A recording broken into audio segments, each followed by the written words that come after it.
असफलता एक चुनौती है, इसे स्वीकार करो। क्या कमी रह गई देखो और सुधार करो।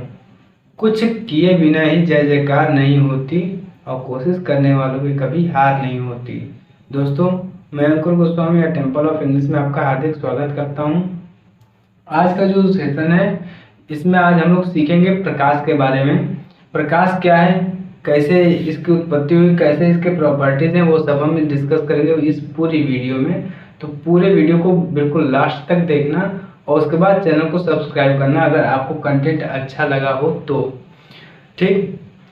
और हमारे टेलीग्राम चैनल को भी सब्सक्राइब कर लेना। टेलीग्राम चैनल का नाम है अ टेम्पल ऑफ इंग्लिश और यूट्यूब चैनल का भी यही नाम है, अ टेम्पल ऑफ इंग्लिश। आज हम लोग डिस्कस करने वाले हैं प्रकाश के बारे में। लाइट क्या होता है, ध्यान से देखना है हमें। प्रकाश, लाइट। बहुत लोग जैसे हाई स्कूल का एग्जाम अगर आप दे रहे हैं तो उसमें ऐसे आता है कि प्रकाश एक प्रकार की ऊर्जा होती है जो हमारे नेत्रों को संवेदनशील बनाती है और वस्तुओं को देखने में सहायक करती है। अच्छा, मान लीजिए हम इस डेफिनेशन को सही मान रहे हैं तो एक चीज हम पूछ रहे हैं आपसे, अगर टॉर्च का भी एक प्रकाश होता है, अगर हम टॉर्च का प्रकाश आपके नेत्रों पे इसे जला दे डायरेक्ट तो आपको वस्तुएं नहीं दिखाई देंगी। तो अब इससे डिफरेंस ये बन जाएगी कि प्रकाश ऐसा माध्यम होता है जो हमें अंधा बना देता है। यहाँ तो प्रकाश गलत हो गया। तो हम एक डिफरेंट वे में चलेंगे और प्रकाश की जो डिफिनीशन है उसको हम अच्छे से समझते हुए चलेंगे कि प्रकाश की डिफिनीशन क्या बनेगी। तो प्रकाश की डिफिनीशन जो हमारी तरफ से वो आप थोड़ा सा ध्यान से देखिएगा इसको। प्रकाश एक विद्युत चुंबकीय तरंग है जिसके संचरण के लिए किसी माध्यम की आवश्यकता नहीं होती है, यानी यह किसी भी माध्यम में गमन कर सकता है, किसी भी माध्यम में चल सकता है। तो इसको हिंदी में लिखना है, प्रकाश एक विद्युत चुंबकीय तरंग है। क्या है? विद्युत चुंबकीय तरंग, इलेक्ट्रोमैग्नेटिक वेव, विद्युत चुंबकीय तरंग है जो किसी भी माध्यम में चल सकती है। किसी भी माध्यम हो, चाहे निर्वात हो, वायु हो, जल, सब में चल सकती है। अगर हम बात करें प्रकाश के पार्ट की, प्रकाश के पार्ट कितने होते हैं, लाइट के कितने पार्ट होते हैं, तो ध्यान से ये चीज देखिएगा। लाइट के दो पार्ट होते हैं। पहला पार्ट होता है किरण प्रकाश की और दूसरा होता है तरंग प्रकाश की। तीसरा भी एक कण होता है तो उसको हम बाद में डिस्कस करेंगे। पहले हम ये किरण प्रकाश की और तरंग प्रकाशिकी के बारे में सीखेंगे थोड़ा सा। तरंग प्रकाशिकी और किरण प्रकाशिकी में दोनों में डिफरेंस क्या होता है। अभी हम किरण प्रकाशिकी चल रहे हैं, किरण प्रकाशिकी, और अभी हमें यही पढ़ना है किरण प्रकाशिकी। इसको इंग्लिश में बोला जाता है rays optics. Rays optics, English में रेज ऑप्टिक्स बोला जाता है। किरण प्रकाशिकी का मतलब क्या होता है? विज्ञान की वह शाखा जिसके अंतर्गत हम प्रकाश को किरण मान करके प्रकाश के विभिन्न स्वरूपों का अध्ययन करते हैं। क्या कहलाता है? हमारा किरण प्रकाशिकी कहलाता है। प्रकाश के विभिन्न स्वरूपों का अध्ययन हम करते हैं किरण मान करके, तो वह विज्ञान की शाखा क्या कहलाती है? किरण प्रकाशिकी। और ऐसे ही होता है तरंग प्रकाशिकी, वेव ऑप्टिक्स। वेव ऑप्टिक्स क्या होता है? विज्ञान की वह शाखा जिसके अंतर्गत हम प्रकाश को तरंग मान करके प्रकाश के विभिन्न स्वरूपों का अध्ययन करते हैं, तरंग प्रकाशिकी कहलाता है। और तरंग प्रकाशिकी से इंटरफेरेंस यानी व्यतिकरण, विवर्तन, प्रकाश के ध्रुवण, पोलराइजेशन ऑफ लाइट, इन सब का हम डिफिनेशन निकालते हैं, इन सब का स्टडी करते हैं, अध्ययन करते हैं। अब ये तो इतनी प्रकाश के बारे में बात हो गई। प्रकाश क्या है? एक विद्युत चुंबकीय तरंग है जिसके संचरण के लिए किसी माध्यम की आवश्यकता नहीं होती है। एक चीज ध्यान समझिएगा, इसको फ्रेजनल नामक वैज्ञानिक ने दिया था। फ्रेजनल नामक वैज्ञानिक ने दिया था, ये याद करने वाली चीज, फ्रेजनल नामक वैज्ञानिक ने दिया था। और इसके आगे भी अभी बहुत सारी बातें चलेंगी प्रकाश के बारे में। प्रकाश एक विद्युत चुंबकीय तरंग है जिसके संचरण के लिए किसी माध्यम की आवश्यकता नहीं होती। इसके दो पार्ट होते हैं, एक होता है किरण प्रकाशिकी, एक होता है तरंग प्रकाशिकी। कण भी प्रकृति में पाए जाते हैं लेकिन वो हम बाद में पार्ट पढ़ेंगे। अब प्रकाश के बारे में अविस्तृत अध्ययन कर रहे थे। देखिए यहाँ प्रकाश जो है, प्रकाश की चाल जो है, प्रकाश की चाल निर्वात में कितनी होगी? 3 × 10⁸ मीटर पर सेकेंड। लेकिन एक चीज और, ये ऐसे तो सबको याद रहता है, लेकिन एग्जाम में कुछ दूसरे तरीके से पूछ देता है आपसे। जैसे अभी लिख देगा 3 लाख किलोमीटर, 3 लाख किलोमीटर ये आपसे पूछ दिया, तो ये भी सही है। या आपसे कह दे 3 × 10⁻10 सेंटीमीटर पर सेकेंड, ये भी सही है। अगर आपसे कह 3 × 10⁻6 किलोमीटर पर सेकेंड, ये भी सही है। तो ये चारों आप नोट कर लीजिएगा। किसी भी फॉर्मेट में आपसे पूछे आप उसका आंसर तुरंत लगा दो। इसी चारों ऑप्शन में, चारों में कोई भी एक ऑप्शन मिल जाए सब सही है। 3 × 10⁸ सेंटीमीटर पर सेकेंड, ये भी सही है। 3 × 10⁻6 किलोमीटर पर सेकेंड, ये भी सही है। यानी ये चारों आप लर्न कर लीजिएगा। प्रकाश की चाल जो है निर्वात में कितनी होती है? Speed of light in vacuum, speed of light in vacuum इसको इंग्लिश में बोला जाता है 3 × 10⁸ मीटर पर सेकेंड। ये सब आप नोट कर लीजिएगा। अब हम चलते हैं थोड़ा पानी में कितनी चाल होती है। ये चाल पानी में कितनी होती है? तो पानी में होती है, यानी वाटर में होती है 2.25 × 10⁸ मीटर पर सेकेंड, इतनी होती है।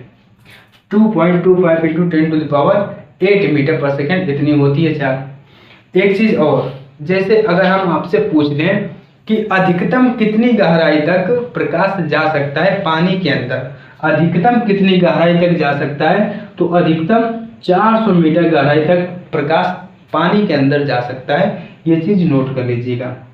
पानी के बारे में दो चीजें हैं। पानी में जो स्पीड ऑफ लाइट होती है वो होती है 2.25 × 10⁸ मीटर पर सेकेंड। और कितनी गहराई तक अंदर प्रकाश जा सकता है पानी के? तो 400 मीटर अधिकतम है, ये मैक्सिमम 400 मीटर है। ये दो चीजें आप नोट कर चुके हैं। अब हम इसको इरेज कर रहे हैं। स्क्रीनशॉट आप चाहे इसका ले लीजिएगा या आप नोट करते हुए चलिएगा। अब हम बात करेंगे, पानी की बात हो गई है यहाँ पे। अब हम बात करेंगे कांच की, यानी ग्लास की। ग्लास में कितनी होती है? ग्लास में कितनी होती है? कांच में कितनी होती है?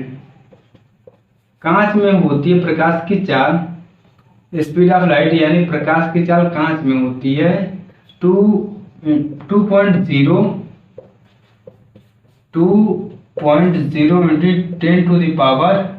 10⁸ मीटर पर सेकेंड। ये इतनी चीजें हो गई। कांच में प्रकाश की चाल ये आपको मालूम चल गया। समरी थोड़ा सा ले लेते हैं। निर्वात में प्रकाश की चाल 3 × 10⁸ मीटर पर सेकेंड। पानी में 2.25 × 10⁸ मीटर पर सेकेंड। कांच में 2.0 × 10⁸ मीटर पर सेकेंड। ये इतना सब कुछ हो गया। अब प्रकाश के बारे में हम और जानेंगे। प्रकाश का परावर्तन, प्रकाश का परावर्तन। अब प्रकाश का परावर्तन क्या होता है, ये चीज महत्वपूर्ण है। प्रकाश का परावर्तन हाई स्कूल अच्छे से देखेंगे। हाई स्कूल में जो एग्जाम देने जा रहे हैं वो अच्छे से देखेंगे। ये कई बार एग्जाम में पूछा गया, प्रकाश का परावर्तन या अपवर्तन, दोनों में से कोई एक ही पूछता है। तो प्रकाश का परावर्तन क्या होता है ये आप जानते होंगे पहले से ही।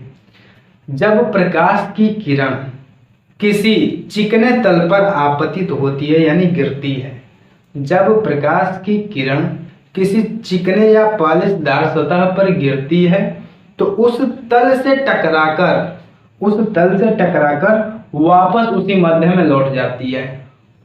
अगर प्रकाश की किरण किसी चिकने सतह पर आपतित होती है यानी गिरती है तो उस तल से टकराकर वापस उसी माध्यम में लौट जाती है। प्रकाश की इसी घटना को प्रकाश का परावर्तन कहते हैं। लाइट, रिफ्लेक्शन ऑफ लाइट, इसी को बोला जाता है। जहाँ से जिस मीडियम से आई उसी मीडियम में चली गई, क्या होकर के, टकरा करके। जैसे हम डायग्राम बना रहे हैं, आप डायग्राम को ध्यान से देखिए। ये हमने ऐसे कर दिया, ये हो गया नॉर्मल, ये हो गया अभिलंब। नॉर्मल इंग्लिश में बोला जाता, तो इंग्लिश वाले समझते हुए चलेंगे। ये हो गया अभिलंब। ये है हमारी आपतित किरण, आपतित किरण, इंसिडेंट रे, इंसिडेंट रेज, इसको आपतित किरण। और ये यहाँ से इसी माध्यम में चली गई, ये हो गया हमारा क्या, आप परावर्तित किरण, इसको बोलते हैं रिफ्लेक्टेड रेज, इसको बोला जाता है रिफ्लेक्टेड रेज। अभिलंब और इंसिडेंट रेज यानी अभिलंब और आपतित किरण के बीच में बना एंगल आपतन कोण कहा जाता है, और इसको आई से डिनोट किया जाता है, यानी आई से प्रदर्शित किया जाता है। आपतित किरण और अभिलंब के बीच में जो एंगल बनता है उसको आपतन कोण बोला जाता है, और परावर्तित किरण और अभिलंब के बीच में जो एंगल बनता है उसको बोला जाता है आर। ये इतनी चीजें आप सीख चुके हैं। तो प्रकाश का परावर्तन की एक डिफिनेशन एक बार फिर से बता दे रहे हैं हम। जब प्रकाश की किरण किसी चिकने तल पर आपतित होती है यानी गिरती है, तो उस तल से टकराकर वापस उसी माध्यम में लौट जाती है। प्रकाश की इस घटना को प्रकाश का परावर्तन कहते हैं। ये चीज आप समझ चुके हैं। इसको बोला जाता है, इसको जहां पे वो आपतित किरण टकराती है तल से, इसको बोला जाता है आपतन बिंदु। आपतन बिंदु इसको बोला जाता है, इसको बोला जाता है अभिलंब। ये इतनी चीजें हो चुकी हैं। अब हम इसके आगे थोड़ा सा देखेंगे। अब हम लिखेंगे परावर्तन के नियम। ये कई बार पूछा गया है हाई स्कूल के एग्जाम में, और इंटरमीडिएट में कभी कभी पूछ दिया जाता है परावर्तन का नियम। परावर्तन का नियम क्या है, थोड़ा दिमाग लगाइएगा। परावर्तन का नियम क्या है? परावर्तन का नियम, पहला नियम जो है वो है आपतन कोण आई परावर्तन कोण आर के सदैव बराबर होता है। सदैव बराबर होगा, हमेशा होगा। यानी आपतन कोण आई इक्वल्स होगा कोण आर के, यानी आपतन कोण आई परावर्तन कोण आर के हमेशा बराबर होगा, सदैव बराबर होगा। ये चीज आप समझ लीजिएगा। अगर आई हमारा है 30 डिग्री तो हमारा आर कितना हो जाएगा 30 डिग्री। अगर 60 डिग्री पे आपतन है तो परावर्तन कितने पे होगा 60 डिग्री पे। ये कंफर्म है, ये परावर्तन का नियम है, रूल है एक तरह से। दूसरा नियम क्या होता है? दूसरा नियम परावर्तन का नियम ये है, ये हमारी है आपतित किरण यानी इंसिडेंट रेज, ये है हमारा नॉर्मल, और ये है रिफ्लेक्टेड रेज। ये इंग्लिश में है। हिंदी में क्या है? आपतित किरण, अभिलंब और परावर्तित किरण तीनों एक ही तल पे होते हैं। अब एक ही तल का मतलब क्या होता है? तो एक ही तल का मतलब ये होता है कि ये तीनों चीज इस व्हाइट बोर्ड पे हैं, कोई बाहर थोड़ी उड़ रहा है, यानी ये तीनों चीज एक तल पे ही हैं। तो दूसरा नियम यही कहता है कि इंसिडेंट रेज यानी आपतित किरण, अभिलंब और परावर्तित किरण तीनों एक ही तल में होते हैं। ये पूरी लैंग्वेज सुन करके लिख लीजिएगा, यहाँ पे हम यहाँ पे लिखेंगे नहीं। अब हम लोग थोड़ा सा आगे बढ़ते हुए चलेंगे। जैसे अब क्वेश्चन दे दिया, इसी पे हम आधारित अभी अनुप्रयोग करेंगे, एप्लीकेशंस करेंगे। अभी हम इसको इरेज कर रहे हैं, इसको समझ करके देखना। अब हमने माना कि जो आपतित किरण है ये अभिलंब हमारा हो गया। हाँ, एक चीज हम अभी क्लियर नहीं बताए थे, ये चीज क्या है? ये चीज जैसे पॉलिश किया हुआ है, ये पॉलिश हुआ है, इसलिए पॉलिश हुआ है क्योंकि जो ये आपतित किरण है वो इसको क्रॉस करके नीचे ना आ जाए, ये ऐसे ऊपर ही निकल जाए। ठीक है, तो इसीलिए इसको पॉलिश किया गया, क्योंकि ये प्रकाश की किरण इसके नीचे ना चली जाए, ये उसी माध्यम में लौटे टकरा करके। ये अब ध्यान से समझिए। अगर हम आपतित किरण को अभिलंब से ही लेकर चले आए, ये आई आ रहा हमारा, तो परावर्तन क्या होगा? अब अभिलंब और आई के बीच में जो एंगल बन रहा है वो आई इक्वल टू 0 डिग्री बन रहा। तो जब आई इक्वल टू 0 डिग्री तो आर इक्वल टू कितना हो जाएगा? 0 डिग्री। यानी जिस पाथ पे आई थी, ये आई आ रहा और ये आर जा रहा है ऊपर, जिस पथ पे आई थी टकरा करके उसी पथ पे लौट जाएगी। इसका यूज हम ज्यादा करेंगे, ये इम्पोर्टेंट है, इम्पोर्टेंट करके नोट कर लीजिएगा। कहने का मतलब ये है कि अगर नॉर्मल से यानी अभिलंब से आपतन हो रहा है, आपतन अभिलंबवत हो रहा है, तो उस टाइम परावर्तन क्या होगा? परावर्तन के बाद जो रेज होगी वो उसी मार्ग पे वापस लौटेगी जिस मार्ग से आई थी। ये चीज आप नोट कर लीजिएगा अच्छे से। अब हम थोड़ा आगे चलते दूसरी कंडीशन देखते हैं। दूसरी कंडीशन में क्या होगा? ये हो गया हमारा नॉर्मल, ये हो गया नॉर्मल। अब हम जो आपतित किरण है यानी इंसिडेंट रे है उसको हम यहां से लेकर गए। यहां से जब ये जाएगा तो नॉर्मल से और इसके बीच में कितने डिग्री का एंगल बनेगा? 90 डिग्री, 90 अंश का कोण बनेगा। तो जब I इक्वल टू 90 डिग्री है तो R इक्वल टू कितना हो जाएगा? 90 डिग्री, क्योंकि ये नियम होता है परावर्तन का, रिफ्लेक्शन का, ये रूल होता है, लॉ होता है।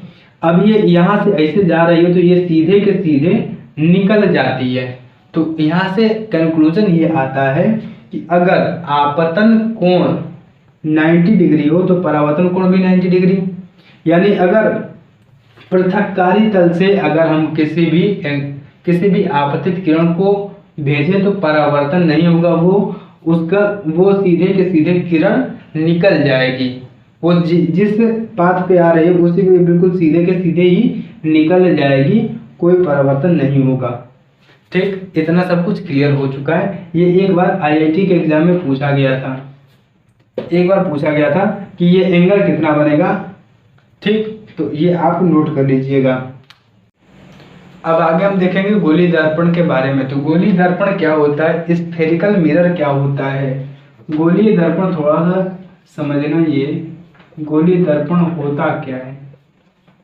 तो गोलीय दर्पण कांच का एक खोखला गोला होता है। गोलीय दर्पण कांच का एक खोखला गोला होता है जिसके एक भाग पर पारा जो मरकरी होता है, पारा या रेड ऑक्साइड का पेंट कर दिया जाता है, तथा दूसरा वाला जो तल होता है वो हमारा परावर्तन कराता है। कैसे, ये थोड़ी लैंग्वेज थोड़ी सी समझना। गोली दर्पण कांच का एक खोखला गोला होता है, ऐसे खोखला गोला होता है, चाहे इसके अंदर कुछ नहीं होगा, खोखला गोला होता है जिसके एक भाग पर पारा जिसको इंग्लिश में बोलते हैं मरकरी, पारा या रेड ऑक्साइड का पेंट कर दिया जाता है, तथा दूसरा तल परावर्तन तल होता है, परावर्तक तल कहते हैं, रिफ्लेक्टेड सरफेस कहते हैं। अब ध्यान से समझिएगा कि जो हमारे ये पेंट यानी पॉलिश जो करने वाला होता है, ये हम दो प्रकार से कर सकते हैं। कैसे, या तो हम ऊपर पॉलिश कर दें, या अंदर से हम पॉलिश कर दें। दो ही प्रकार से पॉलिश किया जा सकता है, इसलिए दो प्रकार के मिरर होते हैं। पहला होता है उत्तल और दूसरा होता है अवतल। उत्तल को इंग्लिश में बोलते हैं कॉन्वेक्स और अवतल को बोलते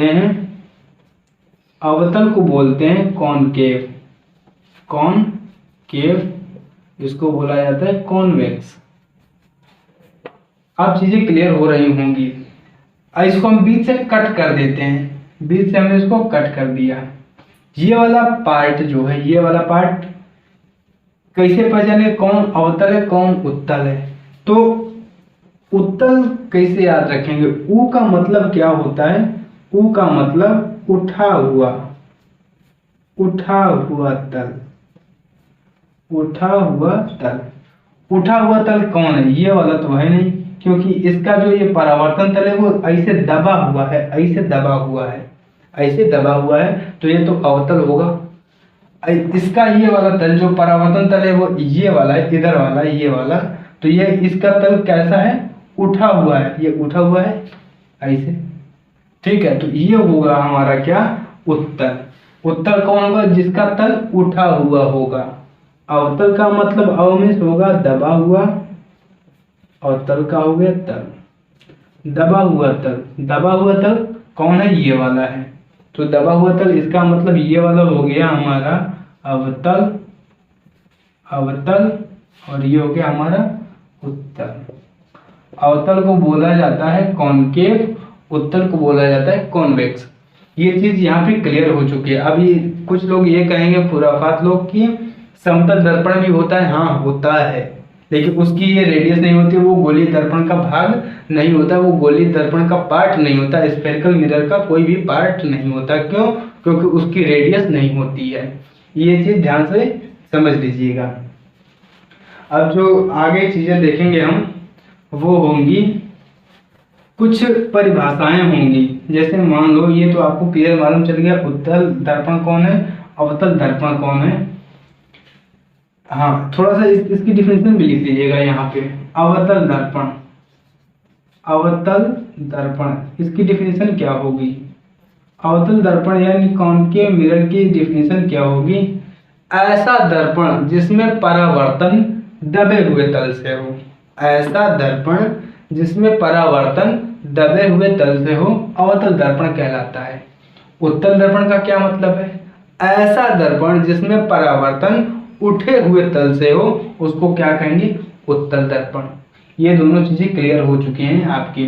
तो अवतल की परिभाषा वही लिख लीजिएगा, ऐसा दर्पण जिसमें परावर्तन दबे हुए तल से हो, और उत्तल में वो परिभाषा लिख लीजिएगा कि ऐसा दर्पण जिसमें परावर्तन उठे हुए या उभरे हुए तल से हो, उत्तल दर्पण कहलाता है।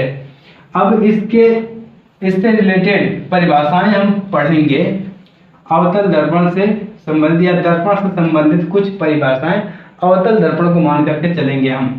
कुछ परिभाषाएं कौन कौन सी हैं? कुछ परिभाषाएं बिल्कुल बेसिक लेवल से चल रहे हैं बिल्कुल, तो आप इस वीडियो को जरूर लाइक कर दीजिएगा और शेयर भी कर दीजिएगा। ये हमने मान लिया, ये कैसा दर्पण हमने बना दिया है? अवतल दर्पण हमने ये बना दिया है, अवतल दर्पण हमने बना दिया। यहाँ कुछ मान लो, ये ऐसे हम बनाएंगे, जो ये गोलीय दर्पण का, ये जितने भी अवतल दर्पण है, उत्तल दर्पण, ये सब गोलीय दर्पण के ही कोई ना कोई पार्ट होंगे, लेकिन समतल दर्पण प्लेन मिरर नहीं होगा। ये सेंटर हमने मान लिया, और यहाँ से यहाँ तक ये एक चीज ये ध्यान देना, दर्पण के मध्य बिंदु को क्या कहा जाता है? पोल। दर्पण के मध्य बिंदु को क्या कहा जाता है? पोल। हिंदी में बोला जाता है ध्रुव। ये क्या है? सेंटर ऑफ कर्वेचर, वक्रता केंद्र, वक्रता केंद्र, ये हो गया वक्रता केंद्र।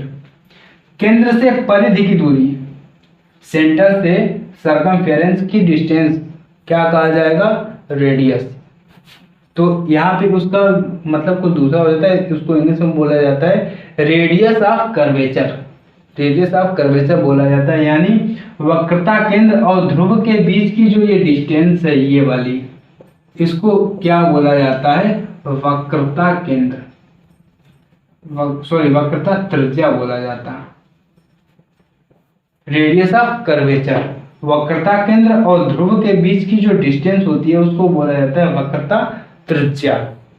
ठीक, वक्रता केंद्र और पोल को ये मिलाने वाली रेखा क्या कहलाती है? ये मिलाने वाली रेखा क्या कहलाती है? ये कहलाती है मुख्य अक्ष, मुख्य अक्ष, प्रिंसिपल एक्सिस। एक बार और समझ लीजिएगा, वक्रता केंद्र और पोल यानी ध्रुव को मिलाने वाली रेखा क्या कहलाती है? हमारा मुख्य अक्ष। ये चीज हो चुकी है। ये जो यहाँ से और यहाँ तक जो पूरी दर्पण की जो लंबाई है, इसको क्या बोला जाता है? दर्पण का द्वारक, एपर्चर ऑफ मिरर, ये बोला जाता है। दर्पण का द्वारक ये बोला जाता है हिंदी में। दर्पण की पूरी लंबाई को क्या कहते हैं? दर्पण का द्वारक। इसे m से या pm से डिनोट कर सकते हो, क्योंकि हमने p पहले ले लिया है, तो यहाँ पे कुछ और भी लिख सकते हो। जैसे यहाँ पे हम लिख सकते हैं y ले लो, ym, ये क्या हो गया हमारा? क्या हो गया? दर्पण का द्वारक हो गया। 1 2 3 4 5 चीजें हो चुकी हैं। एक सबसे महत्वपूर्ण चीज हम बताने जा रहे हैं, उसको अच्छे से और बिल्कुल कंसंट्रेशन बना करके समझिएगा। देखिए, मुख्य अक्ष ये वाला है। मुख्य अक्ष के पैरेलल जितनी भी लाइंस आएंगी, मुख्य अक्ष के समांतर आने वाली किरणें यानी रेज, रिफ्लेक्शन के बाद, परावर्तन के बाद मुख्य अक्ष को, प्रिंसिपल एक्सिस को जिस पॉइंट पे कट करेगी, जिस पॉइंट पे कट करेगी या कट करती हुई प्रतीत होगी। अब इसका मतलब क्या? प्रतीत होने का मतलब, इसका मतलब यह कि अगर यहीं पे हम ले लेते उत्तल दर्पण, तो वो प्रतीत होती, वास्तव में नहीं कट करती, लेकिन हम उसको जब पीछे बढ़ाएंगे तो वहां पे आपको प्रतीत होने लगेगा कि अच्छा ये कट कर रही है। तो हम अवतल दर्पण को लेकर के चल रहे हैं, तो उसी के अनुसार परिभाषा बनाएंगे। परिभाषा क्या थी हमारी? मुख्य अक्ष के समांतर आने वाली किरणें परावर्तन के पश्चात मुख्य अक्ष को जिस बिंदु पे कट करती हैं या कट करती हुई प्रतीत होती हैं, उस पॉइंट को क्या कहा जाता है? मुख्य फोकस। मुख्य फोकस। फोकस दो प्रकार का होता है, एक होता है वास्तविक फोकस, एक होता है आभासी फोकस। हमने आपको अभी बताया, अगर वास्तव में कट कर रही है तो वह फोकस कैसा होगा? वास्तविक फोकस। और अगर कट करते हुए प्रतीत हो रही है तो वो कैसा फोकस होगा? आभासी फोकस। ये दोनों चीजें क्लियर हो चुकी होंगी आपकी। मुख्य फोकस और ध्रुव के बीच की जो डिस्टेंस है, मुख्य फोकस और ध्रुव के यानी पोल के बीच की जो डिस्टेंस है, उसको क्या कहेंगे? फोकस दूरी। यहाँ से, और इसको स्मॉल f से डिनोट किया जाता है। Is that clear? इतनी सारी चीजें क्लियर हो चुकी हैं आपको। ये परिभाषाएं जैसे जैसे हम बताएं वैसे वैसे नोट कर लेना, या सुन करके अगर याद हो जाए तो और बढ़िया है, लिखने की कोई जरूरत नहीं पड़ेगी। अब इसी के अनुसार हम तैयार करेंगे एक चीज, रिलेशन बताएंगे R और F में। R और F का मतलब क्या है? R और F का मतलब ये है, R होती है रेडियस और F होता है फोकस दूरी, यानी वक्रता त्रिज्या और फोकस दूरी में संबंध। फोकस दूरी में संबंध। इंग्लिश में इसको आप नोट कर सकते हैं, relation between radius of curvature and focal length. Relation between radius of curvature and focal length, ये आप नोट कर सकते हैं। देखिए होता क्या, इसका डायरेक्ट ऐसे फॉर्मूला होता है कि जो वक्रता त्रिज्या होती है वो फोकस दूरी की दोगुनी होती है। वक्रता त्रिज्या हम थोड़ा सा लिख रहे हैं, आप जैसे हम बताएं वैसे लिखिएगा। वक्रता त्रिज्या क्या होता है?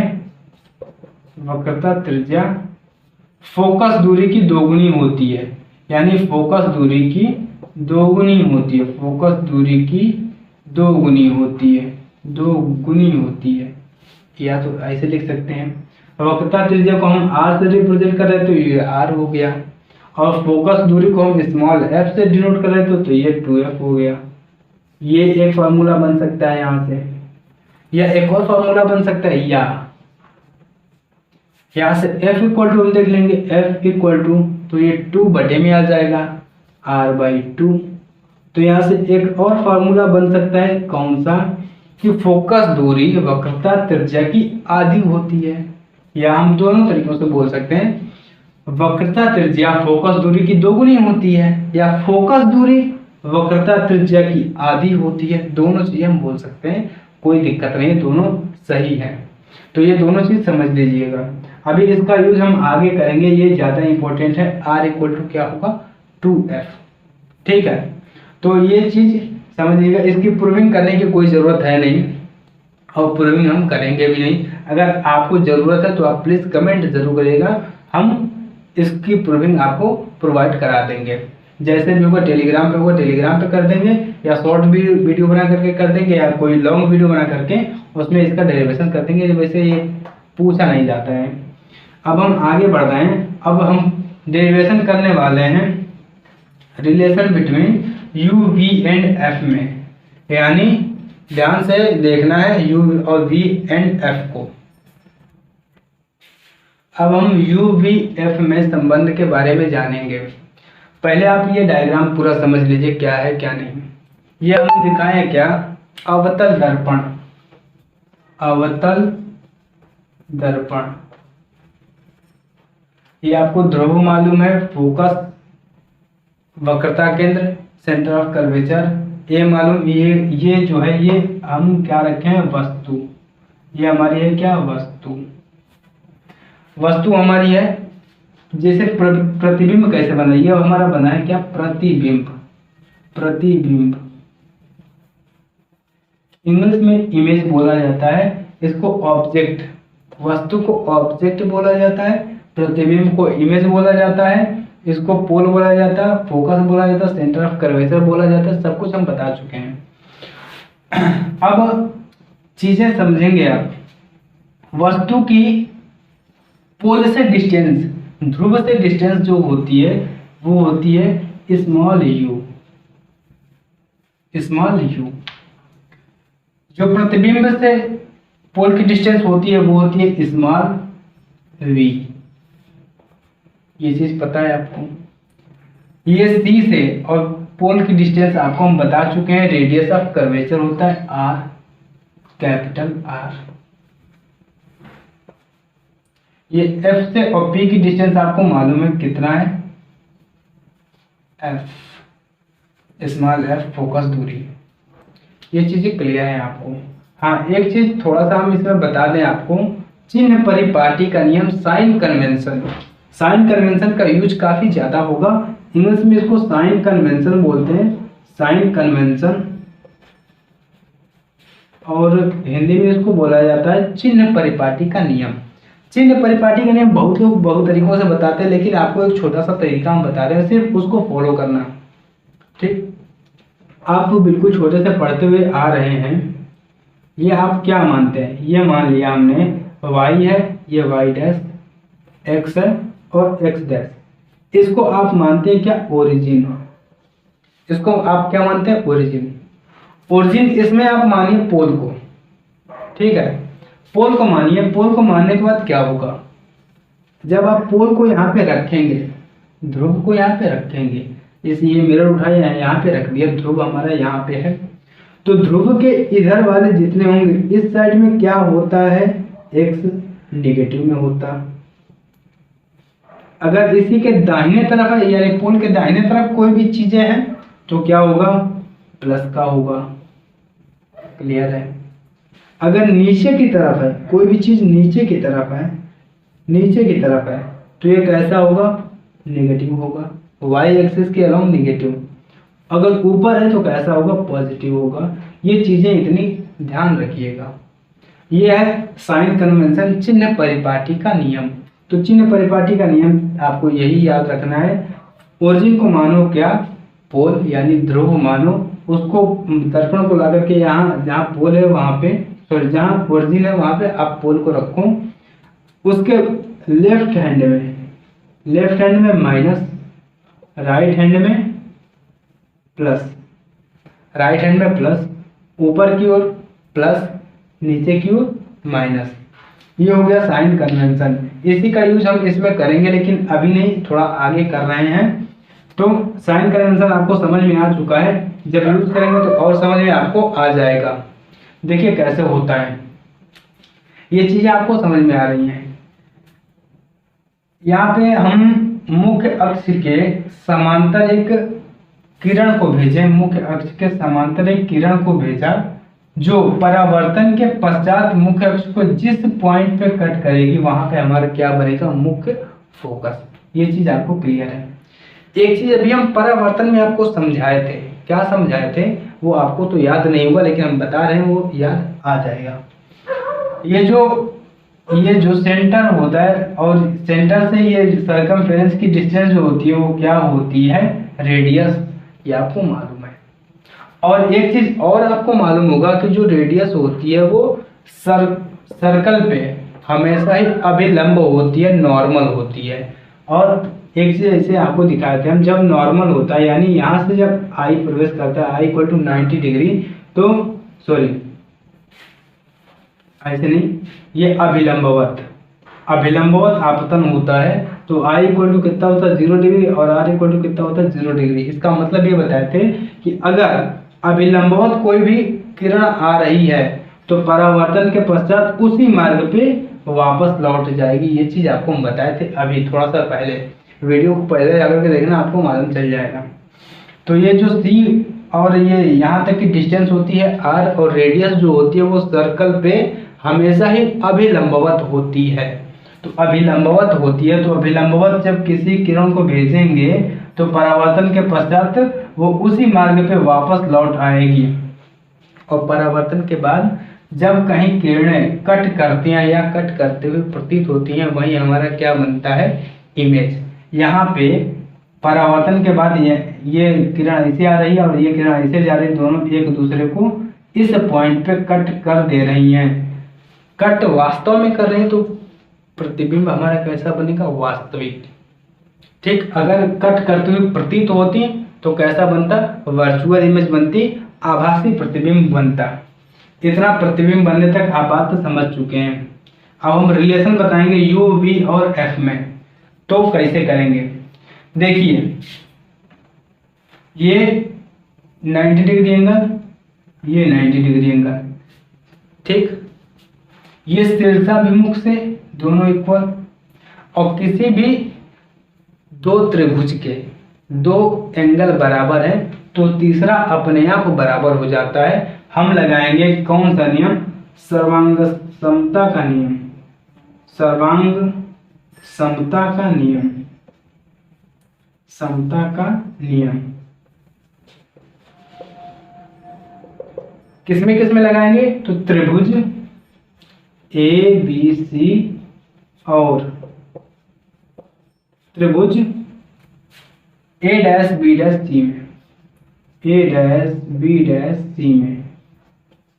सर्वांग समता का नियम कैसे लगाएंगे, बड़े वाले का लंब यानी नॉर्मल, बड़े वाले का नॉर्मल ए बी बटे में छोटे वाले का नॉर्मल यानी अभिलंब A dash B dash equal to बड़े वाले का आधार ये वाला है ए सी, बड़े वाले का आधार ए सी हो गया, बटे में छोटे वाले का आधार बी डैश सी। इतनी चीज समझ में आ गई, बड़े वाले का लंब बटे में छोटे वाले का लंब, बड़े वाले का आधार बटे में छोटे वाले का आधार। ये हमारा हो गया equation number first. Is that clear. अब यही नियम, जैसे ये वाला त्रिभुज जो बनाइए ए डैश बी डैश एफ, ये वाला और ये वाला, यहाँ पे ऐसे लंब डाल दो, लगभग यही पे आता। ठीक है, अब दूसरा नियम देखेंगे हम। त्रिभुज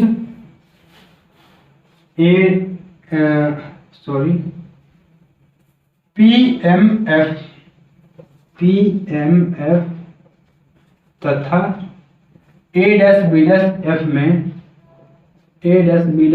में ये नियम लगाने पर, ये आप आगे लिख लीजिएगा, ये नियम लगाने पर बड़े वाले का लंब PM बटे में छोटे वाले का लंब A dash B dash equal to बड़े वाले का आधार PF बटे में छोटे वाले का आधार बी डैश एफ एक चीज आपको मालूम है, हम यहाँ पे थोड़ा सा काम करेंगे। जितनी दूरी P से M तक उतनी दूरी A से B तक, क्योंकि ये दोनों पैरेलल हैं और एक ही डिस्टेंस पे हैं। जितनी दूरी P से M तक उतनी ही दूरी A से B तक, यानी PM बराबर AB लिख सकते हैं हम। यानी PM की जगह पे हम क्या लिख सकते हैं, AB लिख लिया, AB। अब एक चीज और, वो है क्या, एक चीज और, इसका ये लेफ्ट हैंड है, लेफ्ट हैंड साइड, और इसका लेफ्ट हैंड साइड, दोनों क्या है, इक्वल है। दोनों इक्वल है तो राइट हैंड साइड आपस में बराबर हो जाएंगे। अब राइट हैंड साइड आपस में बराबर होंगे तो हम यहाँ पे लिख करके और उसके बाद पूरा इरेज करना है। राइट हैंड साइड ये वाला है AC upon B dash C equal to right hand side इसका क्या है, PF upon B dash F। ये इतनी चीजें नोट कर लिए हम। अब हम इसको इरेज कर रहे हैं। अब यहाँ से आगे देखेंगे, यहाँ तक सब काम आसान था, अब थोड़ा सा कठिन काम होगा। अब हम इसको ज्ञात दूरियों में कन्वर्ट करेंगे। ज्ञात दूरी क्या है, हमें ये AC चाहिए ना, AC लिखा है तो हमें AC चाहिए। यहाँ से और पोल तक की डिस्टेंस क्या है, हमारा U है, और C से इसकी डिस्टेंस क्या है, R है। तो U यहाँ से यहाँ तक की U और यहाँ से यहाँ तक -R कर देंगे, AC डिस्टेंस निकल जाएगी ये इतनी वाली। अरे U और -R ये हमारा निकल गया, U -R। अब हम करेंगे क्या, B डैश C, ये इतनी डिस्टेंस चाहिए हमें, तो यहाँ से यहाँ तक R है और यहाँ से यहाँ तक V है। R में से हम V को माइनस कर देंगे, हमें इतनी दूरी मिल जाएगी, R minus V equal to लगा, इक्वल टू हमने लगा दिया। PF, P से F तक की डिस्टेंस क्या होती है, हमारा स्मॉल f फोकल लेंथ होती है, F upon B dash F कितना होगा, यहाँ से यहाँ तक, तो यहाँ से और यहाँ तक है V और उसमें से F को हम माइनस कर देंगे, ये इतनी डिस्टेंस मिल जाएगी B डैश F, यानी V माइनस F। ये इतनी चीजें हो चुकी हैं, ठीक है। अब हम एक काम करना छोड़ दिए थे, चिन्ह परिपाटी नहीं लगाया था। चिन्ह परिपाटी अब लगाएंगे, चिन्ह परिपाटी नियम, चिन्ह परिपाटी नियम अब लगाएंगे। कैसे, ध्रुव के लेफ्ट हैंड साइड में सब निगेटिव, और सब ध्रुव के लेफ्ट हैंड साइड में ही है तो सब निगेटिव, सबको निगेटिव कर लो तो ये हो जाएगा -U, ये माइनस R माइनस V, सबको हम माइनस कर रहे हैं, इक्वल टू ये F जो होगा -F माइनस V, ये माइनस पहले से तो माइनस हमने रखा -F। ये इतनी चीजें क्लियर हो चुकी हैं। ये हो गया माइनस का U, ठीक है, प्लस का R इक्वल टू, हम आपको बताए थे R इक्वल टू होता है 2F। हमें रिलेशन किस में चाहिए थी, U, V और F में, न कि R में, तो हम R इक्वल टू क्या रखेंगे, 2F। R equal to 2F हमने रखा, ये हो गया 2F प्लस का ये माइनस का 2F, ये प्लस का भी माइनस क्या हो गया, प्लस का भी, इक्वल टू माइनस का F अपॉन में -V और माइनस क्या हो गया, प्लस का F। ये इतनी चीजें क्लियर हो गई। अब हम आगे देखेंगे। अब क्रॉस मल्टीप्लाई करा लो, तिर्यक मल्टीप्लाई करा लो, इसको इधर करो, क्या होगा, -V और -U, UV प्लस का, उसके बाद -V और प्लस 2FV, तो माइनस का 2FV होगा, ठीक। उसके बाद प्लस और माइनस हो गया -FU, ठीक है, और प्लस का 2F स्क्वायर, प्लस का 2F स्क्वायर, ये इतना समझिए, ये इसका काम तो हो गया। अब बराबर लगाएंगे और इसके इधर करेंगे, माइनस और माइनस क्या हो गया प्लस, प्लस को कोई दिक्कत नहीं है, 2f² plus minus minus fv, clear है। ये 2f² से 2f² कैंसिल होगा, बचा क्या uv माइनस 2fv, इसको इधर ले लो तो ये माइनस इधर आकर के क्या होगा प्लस fv माइनस fu, ठीक है, इक्वल टू 0। इसको जब घटाएंगे तो ये होगा uv, ये माइनस है या प्लस का है, जो बड़ा होगा उसी का साइन रखेंगे, तो ये 2 बड़ा है, 2 का साइन क्या है माइनस का, घटा देंगे 2 में से गया 1 बचा, fu इक्वल टू 0।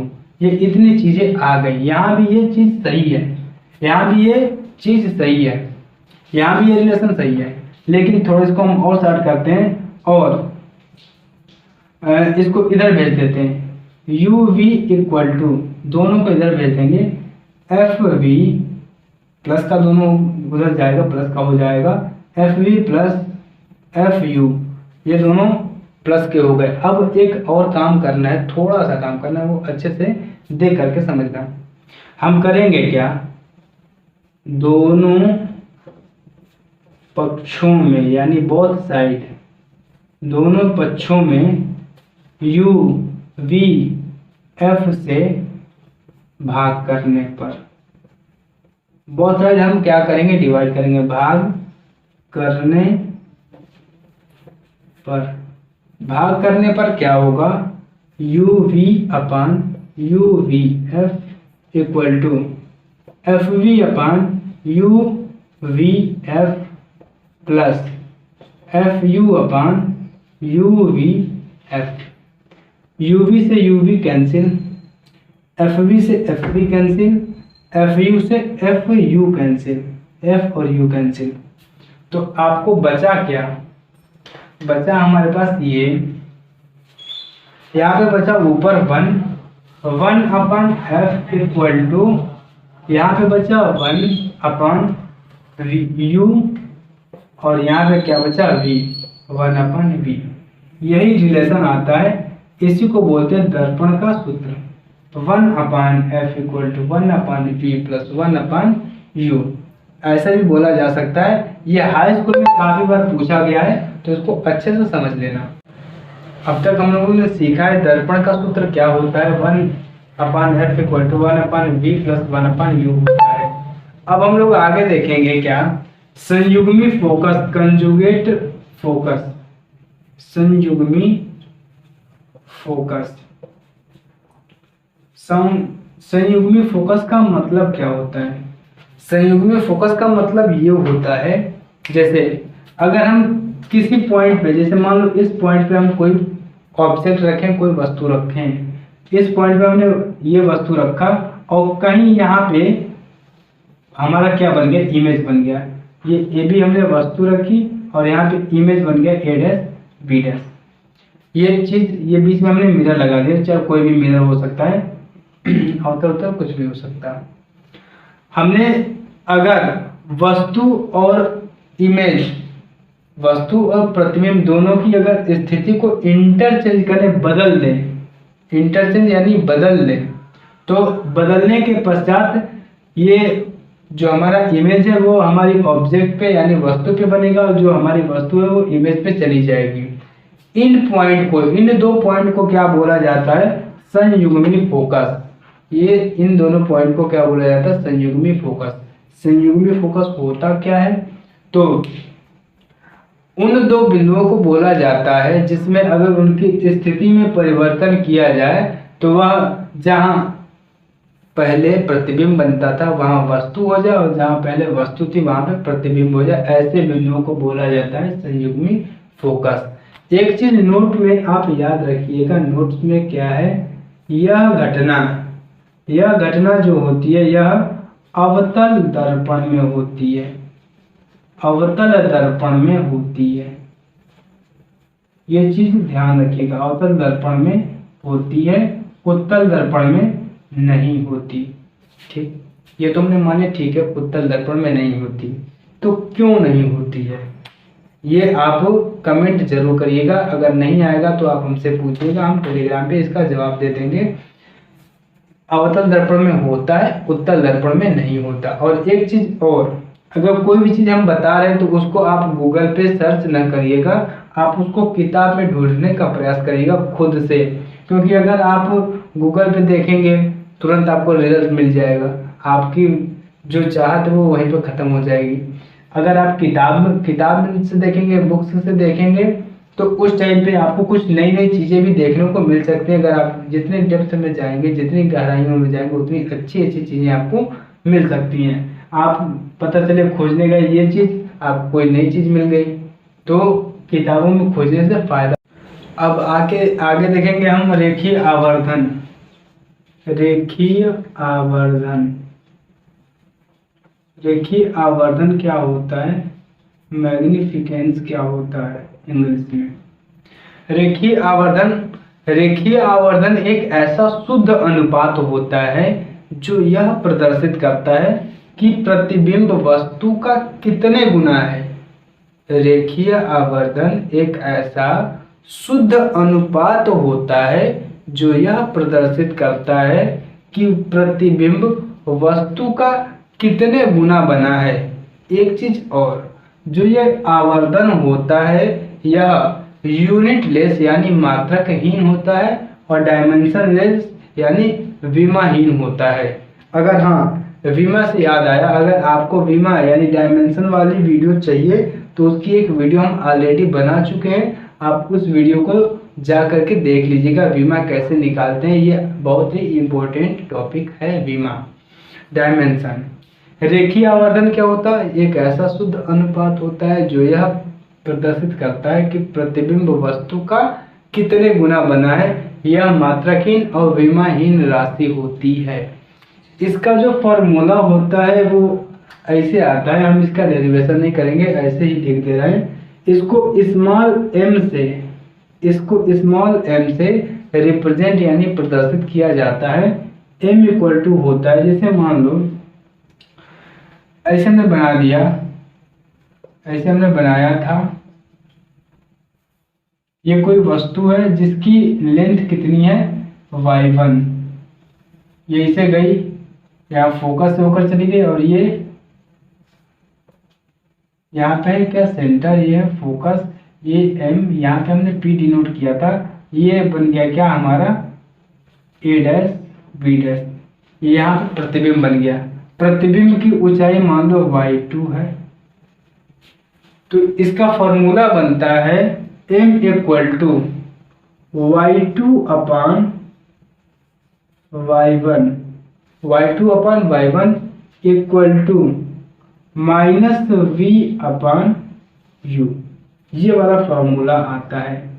एक चीज और, ये अवतल के लिए होता है और उत्तल दर्पण के लिए भी यही होता है। उत्तल दर्पण के लिए यही सूत्र होता है, यही फार्मूला होता है।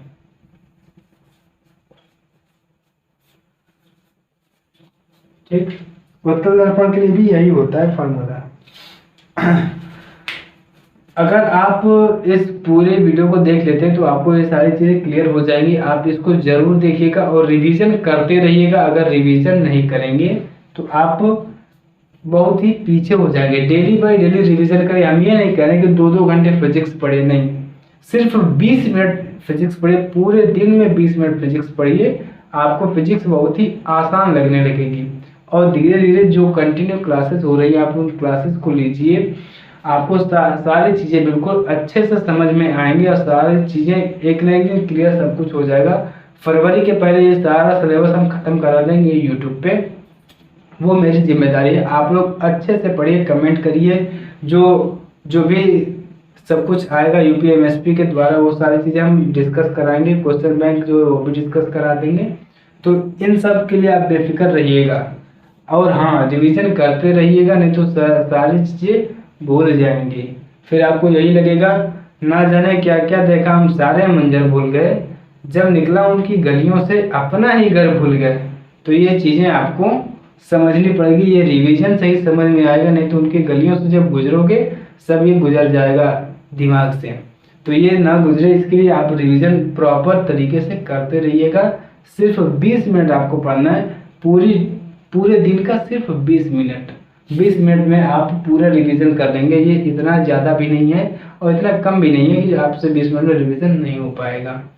तो हमें बस यही कहना है कि ये यहाँ तक आप कवर जरूर कर लीजिएगा, रिवीजन करिएगा।